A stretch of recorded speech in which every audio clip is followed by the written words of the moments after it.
Okay. So, I've only been here, this is my third time here with you guys. And like I said, I've mentioned before that I'm only here for BLC, so this will unfortunately be my last time here.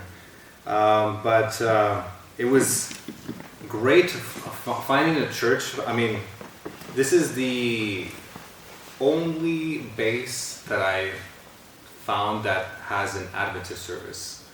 So I was surprised when I found that. But yeah, so I've only seen you guys for a little bit. So just to kind of introduce myself, a little bit about me is I'm from Southern California. I was born into the Adventist church. My mom was Adventist, so I was kind of raised in that same culture. I went to Spanish churches, so I kind of was raised through the Spanish, if you want to say the Spanish world of Seventh-day Adventist. But growing up, my mom taught me how to pray. So when I was 5 years old, I kind of held that relationship with God, and I've kept it throughout my whole life just because it was in me, it was the way that I was raised, and it was kind of what I was used to, and every problem that I had, I always brought it to God. Let's see, so what else? My passion, I have a passion for philosophy. So when I went to college, I studied philosophy. I got my master's in divinity from La Sierra University.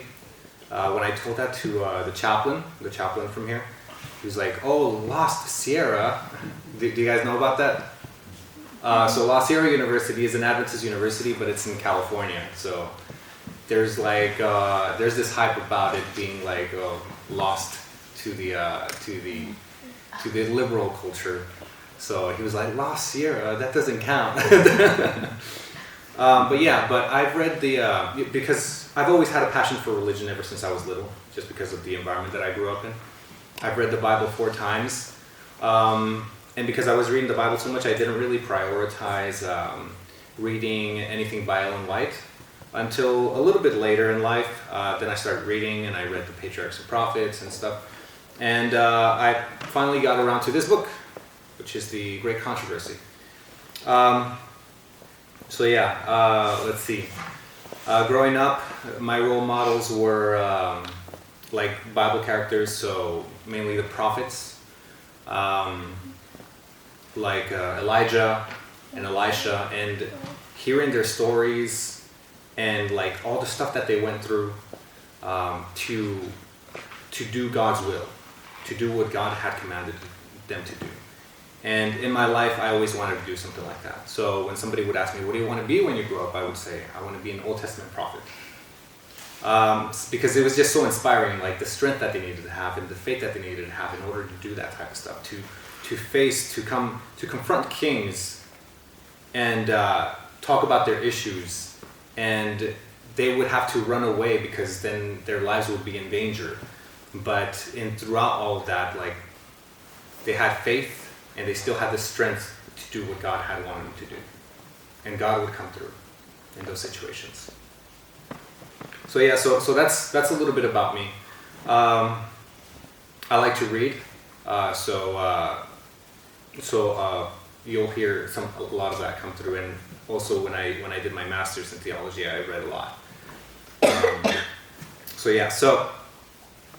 as far as my message, I thought about this because we're in the middle of the holiday season, and as we're going through the holidays, we use these holidays to commemorate, right? To commemorate things of the past. And so I wanted to take this opportunity to give us a little study on history, basically. And not only the study of history is not only important just so that, like as the saying goes, those who don't know history are doomed to repeat it. You guys have heard that before, right? That's found in the book of Santayana. It's not in the Bible. It's a quote by George Santayana. But whether you want to believe this, it's not biblical, so you don't have to take this quote to heart. But whether you want to believe this or not, I think that in the Bible, God does emphasize that the study of history is important. Over and over again, he tells us to remember. And it's important because we have history, we have present, and we have the future. And the Bible covers all of that. The Bible covers the history of Israel, the history of the church. It gives us advice on how we should live the present, and it also tells us about the future, of what is to come, what we can expect. And throughout the history of humanity, past, present, and future, we learned about the character of God. We learned about his plan and the intentions that he has for us, and how he wants to guide us and where we should go. And throughout the Bible, God gives us the advice to remember, right? So remember. And I'm going to have a few people help me out with this. So somebody can find Deuteronomy 5:15. We have it right there. And can you look for Exodus 20:18? If you have a Bible. Look up Psalm 77, 11, 12. And somebody else can find Isaiah 46, 10.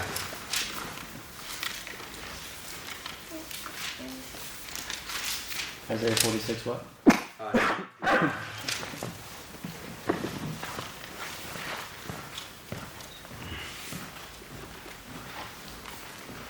Check out the order. Order is not important. I'll go with Isaiah.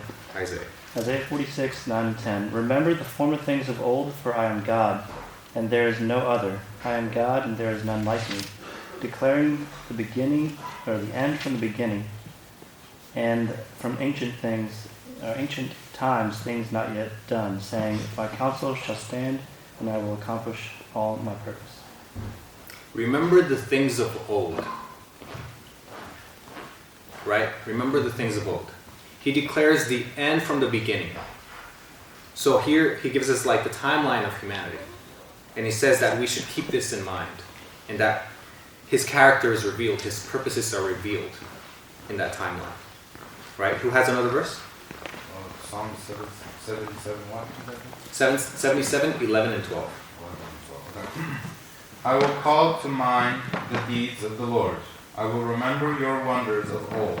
I will meditate on all your work and muse on your mighty deeds. So remembering God's miracles, remembering God's wonders.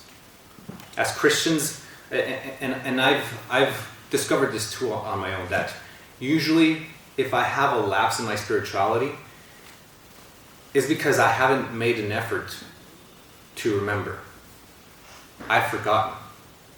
And I'm so concerned, I'm so distracted by something else, and that I forget my purpose. I forget what inspired me to go in that direction in the first place. So remember. Somebody else? We have Exodus 20, verse 18. It says, when all the people witnessed the thunder and lightning, the sound of the trumpet, and the mountain smoking, they were afraid and trembled and stood at a distance. 2018. Is there a following verse? 19 says, and said to Moses, you speak to us, and we will listen, but do not let God speak to us, or we will die. Okay. I think I got the wrong verses there, but it's the verse on remembering. Remember the day. Oh, right. It was the fourth commandment, if you can find it there. It's Exodus 20. Yeah. It says, remember the Sabbath day and keep it holy. Mm-hmm. That's the fourth. Yes. Continue. 6 days you shall labor and do all your work, but the seventh day is a Sabbath to the Lord your God. You shall not do any work, you nor your son nor your daughter, your male or female slave, your livestock, or the alien resident in your town. Mm-hmm. For in 6 days the Lord made the heaven and earth, the sea, and all that them is, but rested the seventh day. Therefore the Lord blessed the Sabbath day and consecrated it. Yes. So remember the seventh day to keep it holy, right? For in 6 days the Lord created, and on the seventh day he rested. And we keep the seventh day to remember God's creation, to remember what he did on that first week. And by keeping the seventh day, we remember who is God, right? And finally, Deuteronomy 5:15.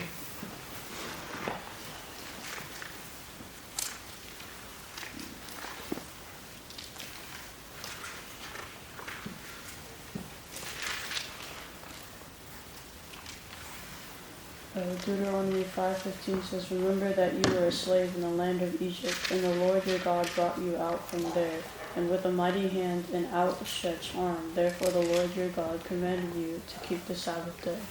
Remember that you were a slave in the land of Egypt. We have to remember our history, because by remembering that and remembering where we were and where God brought us from, it guides our actions. It guides our... It allows us to be more appreciative. And it also guides our behavior. So, as we review the reasons why we commemorate the holidays, let us remember God's miracles. Let us remember God's plan for humanity and how his mighty hand moves the events of our history. And let us remember how everything is under his control. And it's easier to remember if you have an aid, right? A history book. And it just so happens that, as we're going through these holidays, I'm actually reading what happened around these times. And so The Great Controversy, if there's anybody here that doesn't know, it's a book by Ellen White. And Ellen White is recognized as a prophetess within the Seventh-day Adventist Church. But something that Adventists should know about Ellen White is that even though Adventists hold her in high regard as a prophetess, she was actually quite humble. And she was actually, like, if you read the history about her, you can see, I love to hear stories about her because you can see how considerate she was about others. You can even say that she was demure, right? No, didn't catch it. But she was very humble and very considerate, right? And a historian, this is a professor of history in Walla Walla University. You guys know Walla Walla University, right? A professor in Walla Walla University. She wrote something about her. She said that in those times, Ellen White, she used to preach to non-Adventist congregations. And she wrote this in one of her books, in a book that she wrote about Ellen White. It says, Ellen White spoke more frequently to audiences who were non-Adventist. These guest sermons followed the traditional discourse modes and did not include visions, because Ellen White would often have visions, right? But when she preached to others, it didn't have visions.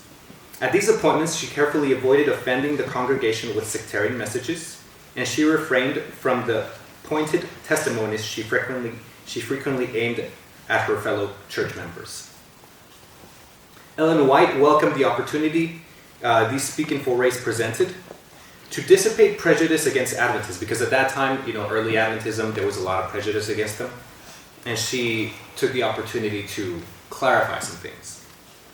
Her reputation continued to extend beyond her own denomination. So the book is called Ellen Harmon White, American Prophet, and I think it's one of the few Adventist books, if not the only one, that is published by Oxford University Press. So highly recommend that. But when she preached, she didn't want to be too sectarian so as not to confuse or to offend non-Adventists, right? So even though I will be basing my message on what I read, I'll try to be true to that. And but this book is by Ellen White, and it goes over the history of the Reformation, right? And it goes over the history of, it explains the reasons why the Reformers and the Protestants stood against the Catholic Church and why they felt the need to protest against it. And all the terrible things that the Catholic Church was doing at the time, right? Now, just to bring something to mind, when you think about the Reformation, what is the biggest example or the most famous example of a reformer that we can think of? Martin Luther, right? We have the Lutheran Church, right? And Martin Luther is kind of like the originator. He's like the superstar of the Reformation, right? And his 95 Theses. But something that you must know about the Catholic Church at the time, just to get some more context on who Martin Luther was. The Catholic Church at the time, it was Christianity. It was the church. Like, everybody that was Christian was Catholic. Martin Luther, being a monk, he was also Catholic. And now, this is with the exception of the Orthodox Church, right? Because the Orthodox Church separated in the year 300. But other than that, like, if you were Christian, you had to be Catholic. And if you were outside of the church, you were considered to have no salvation. You were just condemned to hell. If you were outside of the church, you were a heathen, you were a savage, and you were destined to go to hell, right? And what does Matthew 16:18 say about that?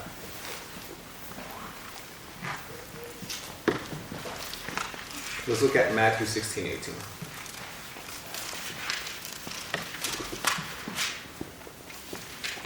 And this is, if you look at the verses Matthew 16:18, you will see the reason why the Catholic Church had such a gripping philosophy, right? And this is because they took this verse and they took it to heart in their own way, right? Matthew 16:18. Can somebody read it for us? It says, "And I tell you, you are Peter, and on this rock I will build my church, and the gates of Hades will not prevail against it." Right. In the 19? 19 says, "I will give you the keys to the kingdom of heaven, and whatever you bind on earth will be bound in heaven, and whatever you loose on earth will be loosed in heaven." So, in these verses, Jesus says, "On this rock." Now, some people interpret that to be Peter. Some people interpret that to be some rock that was laying on the road. Who knows? It doesn't give a lot of context for us to interpret it. But the Catholic Church says that it was Peter, and Peter was the foundation of the church. And now that the church is kind of like a result of Peter, now the church has this power. Whatever you bind in heaven, whatever you bind on earth will be bound in heaven. Whatever you loose on earth will be loosed in heaven. That means that whatever the church says, it's true, right? And that's the belief that the Catholic Church was working off of. And that's a lot of power. The Catholic Church, by using this verse, they believed that they had the power to say what was right and what was wrong, who's forgiven and who's not forgiven. And that's exactly what they did. Now, if you've ever heard, you'll see atheists. There's a quote by Karl Marx that says that religion is the opium of the people. Have you heard that before? And there's a lot of people. I think there's a comedian, I forgot his name, but he says that religion is used to control the masses, to control society. Have you heard that before? That religion is just something that the government came up with to be able to control society. And in this time, the power that the Catholic Church had, that was true. That was indeed true. People were superstitious about where would they go after heaven. Where would they go after death? Would they go to heaven? Would they go to hell? And the Catholic Church, having power over all of that, they would dictate, if you don't do this, if you do this, it's right. If you do this, it's right. If you do this, it's wrong. If you do this, you go to heaven. If you do that, you go to hell.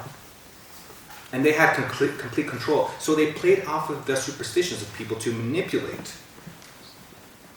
And it got to the point where it got to abuse. It got to the point of abuse, right? And they made money out of people's guilt. They said that people had to pay some amount of money to be forgiven, or that they had to do some pilgrimage to somewhere, they had to go to this church to be forgiven. And not only this, but that also gave them the opportunity where it's kind of like any business, right? What's that quote? Breathing, no, air is a scam. What is it? There's some other meme that goes like, let's say, what is it? Fever, being sick or disease is a myth propagated by big pharma so they could sell us more medicine, right? And that was what the Catholic Church was doing, right? they benefited out of people sinning, because when they sin, they feel guilty, and now they want to pay more money to the Catholic Church to get forgiveness, right? And so and in that way, it's almost like they encouraged people to sin just so they could get more money. And that was the church at the time. And Luther, seeing all of this, he was a monk. He studied. He had some history of the Catholic Church. Of Luther. He was a monk, and he afflicted himself, to get forgiveness. And sometimes he would do it so much that he would almost die, right? I think there was a story about a friend who found him lying in the snow. And Luther himself said that if there was anybody that could earn heaven by afflicting himself, it would be him. That's just a testament of how much suffering he put himself through. But Luther found a Bible chained to the wall in his convent, and he would read that. And he realized that the more he read it, the more he realized how wrong and how mistaken the stuff that the Catholic Church was putting out, how mistaken it was. Right? And the book says that Luther, he came up with a list of things to argue against the Catholic Church. And he wanted to make this a public event. So he strategically chose a day that everybody would come to a certain church, and he would post this on the door of that church so that everybody would see that message that he was about to argue against with these points, right? And the holiday, he chose a day that was a holiday, so because everybody was walking. And the holiday is All Saints' Day, right? All Saints' Day is also known as All Hallows' Day, which is on November 1st. And Martin Luther wanted to post these issues, these 95 theses, on the day before, so that when people were coming in, they would see it, right, as they were traveling. And so he posted it on the day before, which is October 31st, and that's it's not All Hallows' Day, but it's All Hallows' Eve, right? And if you notice, All Hallows' Eve is a more common name that we know by is Halloween. Hallows' Eve, Halloween. Now, I've heard that Protestant Christians don't really celebrate Halloween, but now you have something that brings your mind to Christ on that day, right? And when somebody tells you like, "Oh, Happy Halloween," you could just reply with "Happy Reformation Day," right? So Luther, he was a monk, right? And he read the Bible, and he was kind of like getting more hints. And this one day, he was climbing up a staircase, and it was a staircase that was in Rome, and the Catholic Church made the story up that when Jesus was getting crucified, he was magically teleported to that staircase, and he ascended that staircase. It was Pilate's staircase, right? And whoever would climb that staircase on their knees would get forgiveness, right? So Luther was climbing up this staircase, and as he was climbing, a verse came to mind, which is Romans 1:17. What does Romans 1:17 say? Very famous in Luther's philosophy.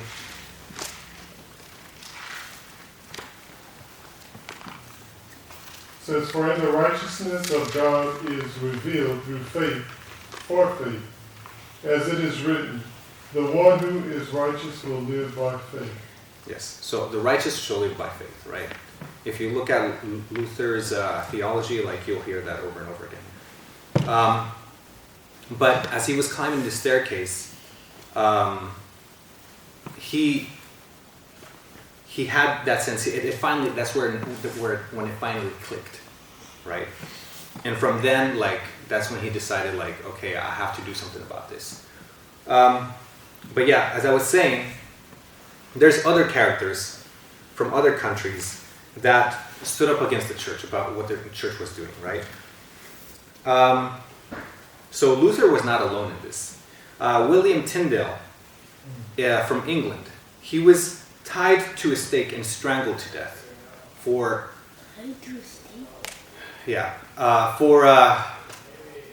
translating the New Testament. His body was then burned. John Huss in Bohemia and Prague,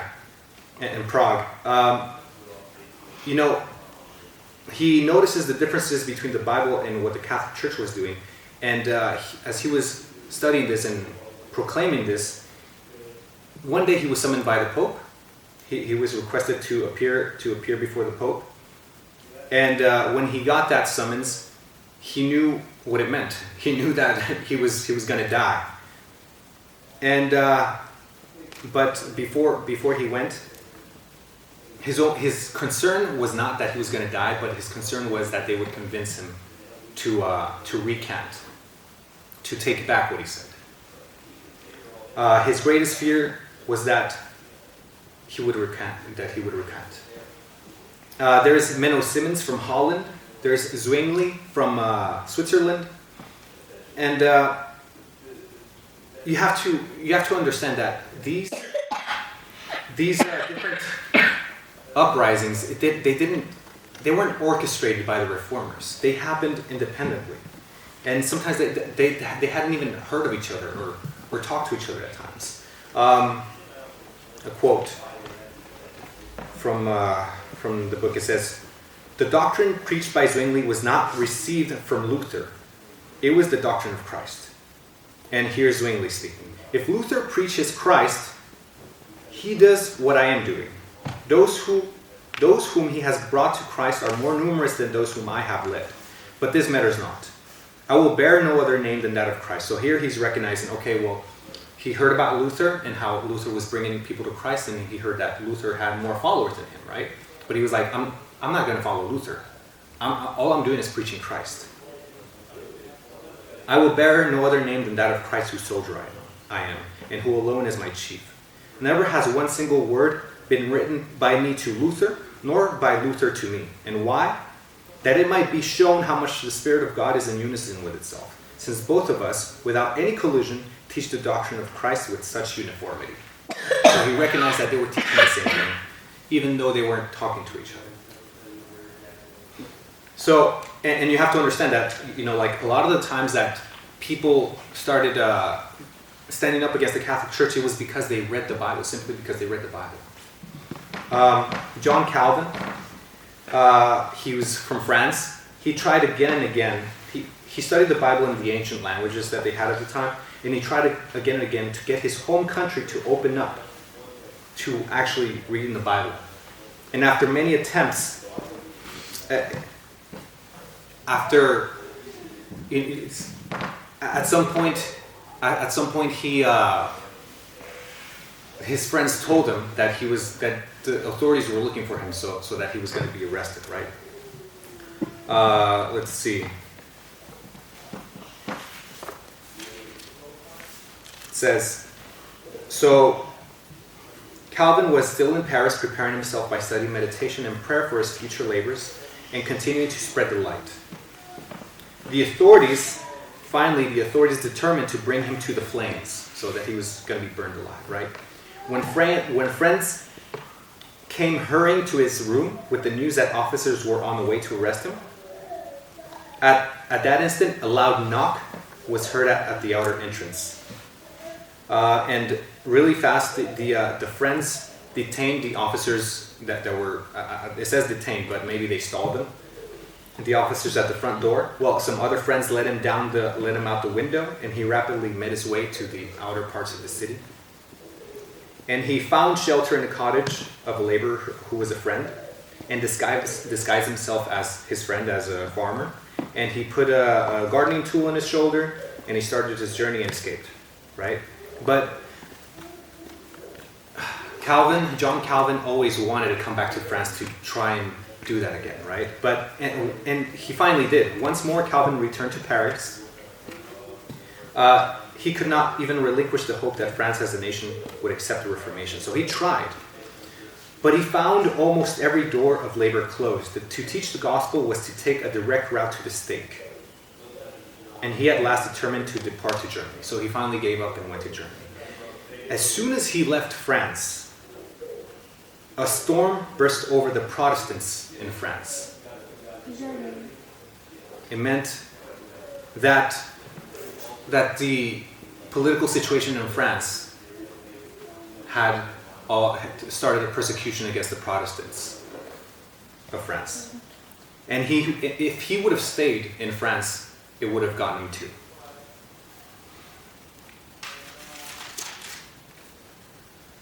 So, as we see, in some countries, the Reformation was welcome. Like in Switzerland, there was the city of Geneva, where the reformers would feel free to escape there, and they had a haven there. In Germany, the city of Spires, even the nobles, the princes of Spires, they agreed to protest against the church. And they wrote, the princes of Spires, they wrote a protest against the church. And it says, it starts, we protest these presents, and this is the reason why we're called Protestants, because of this, right? And it says, now this protest opposes two abuses of man in matters of faith. The first is the intrusion of the civil magistrate. So two abuses, right? The intrusion of the civil magistrate. That's politics getting involved in matters of faith, right? So when politics decides what's right and what's wrong, and you have to follow it or else you go to jail, that's the first abuse. And the second is the arbitrary authority of the church, that the church had authority and that they could do whatever they want with the gospel and with faith. So, and the princes protested this, right? In another section, we have a quote from one of the princes. It says, "My electoral hat and my ermine are not so precious to me as the cross of Jesus Christ." So this is them proclaiming that they don't care about their position. They care about Christ most. "If the honor of my Lord Jesus Christ requires, I am ready to leave my goods and life behind." So in some countries it was like this, right? But in other countries, like in France, where King Francis I, he originally was a leader of the revival of learning, and he had a desire to learn from the reformers, right? But one day he just turned against them and committed himself to kill all Protestants in France. And we have an example here of how that went about. And it's a sad picture, right? The houses along, and this is kind of like how the king went about doing a march, like a parade throughout the streets of the city. The houses along the line of march were hung with mourning drapery. Mourning as in, right? And altars at different intervals. Before every door was a lighted torch in honor of the Holy Sacrament. And at night, the procession formed at the palace of the king. First came the banners and the crosses of several parishes, of several churches. Next appeared the citizens walking two and two bearing torches. Then the four orders of friars in their own dress, in their own attire. Then came a collection of famous relics. Then the ecclesiastics with their purple scarlet robes, jeweled adorning in gorgeous and glittering array. And at the end was the king himself.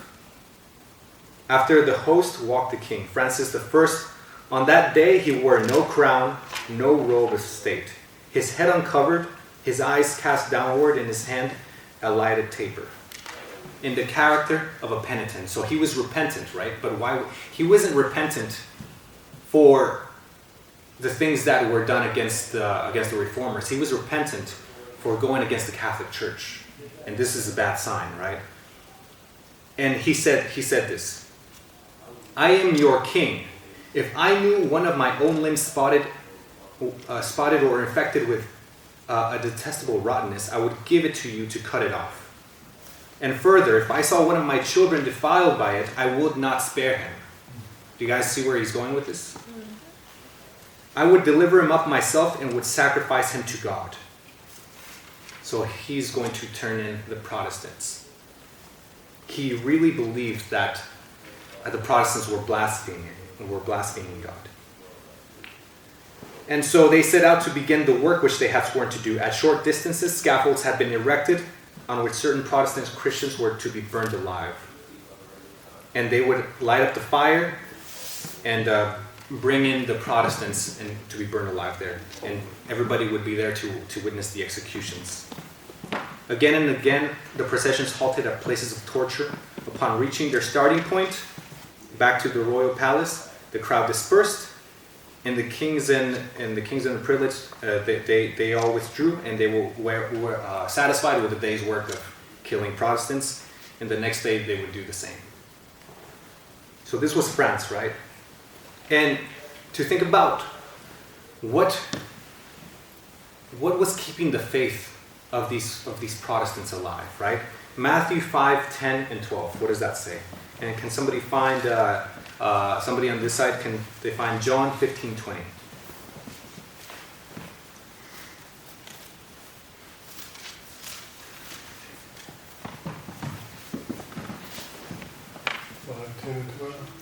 Matthew 5, 10, and 12. It says, "Blessed are those who are persecuted for righteousness' sake, for theirs is the kingdom of heaven." And verse 12 says, "Rejoice and be glad, for your reward is great in heaven. For in the same way they persecuted the prophets who were before you." And John 15, 20. Remember the word that I said to you, a servant is not greater than his master. If they persecuted me, they will also persecute you. If they kept my word, they will also keep yours. So they persecuted Jesus, they persecuted the prophets. Who are we to say that we shouldn't be persecuted, right? But it's good to know that our reward will be great in heaven. And these are the thoughts. This is the evidence that these Protestants had. And this is why they stuck to the work, right? In England, although the church agreed to separate from the Pope, they made their own church. And so the king was now in charge of the church. And this was good and bad. Some people were still unsatisfied because they felt like there was still a lot of stuff that they needed to evolve from. And so in the end, they suffer from the same persecutions. And so from that came the English separatists, or what we know as the Pilgrims. They came and they went they escaped. To escape the church, they went to Plymouth Colony, right? What we know now is in present day Massachusetts, right? And thinking about this, it kind of reminds me of the story of Abraham, where God told him to go somewhere new. And this is their story as well. They had to go to a foreign land because they said that England was no longer habitable because of what was going on, and to keep their faith, they just couldn't be there anymore because they were getting sent to prisons, they were getting executed, they were getting tortured. It's just kind of the same situation, right? And it says, in their flight, they left their houses, their goods, and their means of livelihood. They were forced to resort to new and untried occupations to earn their bread. But they cheerfully accepted the situation and lost no time in idleness. Though often pinched with poverty, they thanked God for the blessings which they were still granted them, and found their joy in unmolested spiritual communion. So they had something to be thankful for. Let's see. Massachusetts, by special law, offered free welcome and aid at the public cost to Christians of any nationality who might fly beyond the Atlantic to escape from wars or famine, or the oppressions of their persecutors. Thus, the fugitive and the downtrodden were made guests of the Commonwealth. So, Massachusetts was open to receive these people that were being persecuted. In 20 years at Plymouth, as many thousand pilgrims were settled in New England. And they were content to earn a bare subsistence by the frugality of their toil. They asked nothing from the soil but the reasonable return of their labor. And they were content with the slow and steady progress of their social polity. And, they were patient, and they were just building from the ground up, right? But there was an issue when these pilgrims came to the U.S., right? Came to Massachusetts. And what was that issue? And it says here, the freedom which they sacrificed so much for themselves, to secure for themselves, they were not equally ready to grant to others. The freedom of belief, the freedom of conscience that they came here to have, they weren't ready to give to others. Right? And that's a problem too, right? So what does that say? Like, they fell in the same trap that the Catholic Church, to control the minds of people, that the King of England, he wanted to do the same, and now they're doing the same thing, right? And how does this happen? It happened because there was a regulation. The regulation adopted by these early colonists of permitting only members of the church to vote. So you could only vote if you were a member of the church, or to hold office in civil government. But it says it led to most pernicious results. So they did this because they wanted to preserve the purity of the state, but it resulted in the corruption of the church. A profession of religion being the condition of suffrage and office holding, many actuated solely by motives of worldly policy. So,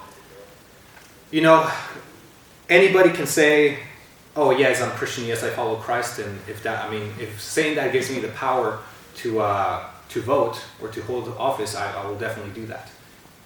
But what does that do? Instead of bringing the church, bringing the world closer to the church, instead of helping people become Christians, it actually brings Christianity down, because now we have even more hypocrites in the church than there usually is, because now there's people knowingly it just accepting Christ just because it benefits them. But it's sometimes you may be tempted to believe like, oh, well, that like if we required voters to be Christian, then we would make sure that all votes are made with Christian values, right? Isn't that a good thing? Right? Sometimes you may be tempted to believe that, but we have to remember what Jesus says. He says, my kingdom is not of this world, right? That's in John chapter 18. So, and just the story of Jesus,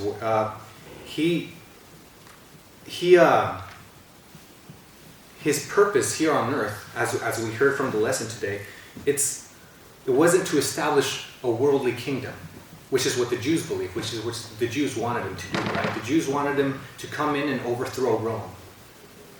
And Jesus says that my kingdom is not of this world. And what are we doing, right? When we're trying to put in Christianity into politics. Yes, we have our values, but when we try to mix the two, then it becomes an issue.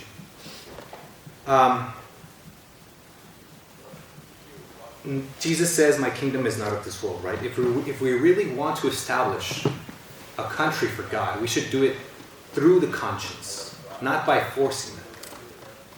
And if society really is controlling politics against our values, then that can only mean that we're not doing a good job of spreading the gospel. Right? And so if we really want to make a country for God, we should do it with the gospel and through the conscience. We should spread the gospel and let people decide for themselves what they want to believe. Force is never a good option. God does not force the conscience. Satan does. And that's what Satan has been trying to do throughout the history. God has been trying to do it through grace. Because God, we understand that God gave us the right. God gave us free will, and nobody can take it away. God gave us these inalienable rights, right? The right to life. The right to liberty of conscience. And that's something that nobody can take away from us, and that we shouldn't try to take away from others. And to finish off, let me finish with this final story. So the English separatists came from England. We know them as Pilgrims. In the winter of 1620, between 1620 and 1621, it was so cold that winter that half of them died. Later, later in that same year, 2 Native Americans approached. Their names were Squanto and Samoset, and they were sent by their chief. Their chief was named Massasoit, and they were sent to make peace with these pilgrims, and to establish trade with them. And this is the friendship that allowed both parties to survive. So just think of, like sometimes there's scarce resources and people fight over it, right? And I think that, in life, in the world, war is inevitable because of this. Because even if there was no other humans around, we would suffer because of the dangers that are on Earth. And sometimes in order to protect ourselves, we feel like we need to fight others. But sometimes, if we use the principles of the gospel and the principles of Christ, we form alliances, we form friendships, and we help each other out through hard times because of that. And this story of the Native Americans in the English and the Pilgrims is a story that we have for Thanksgiving, right? And this is something that we should be thankful for. We should remember and be thankful for. That the spirit of Thanksgiving is to give God thanks for our freedom and for allowing us to have the message of the gospel, the message that brings us together, the message that brings us together to be able to face the difficulties that we have in this world. And that is my message.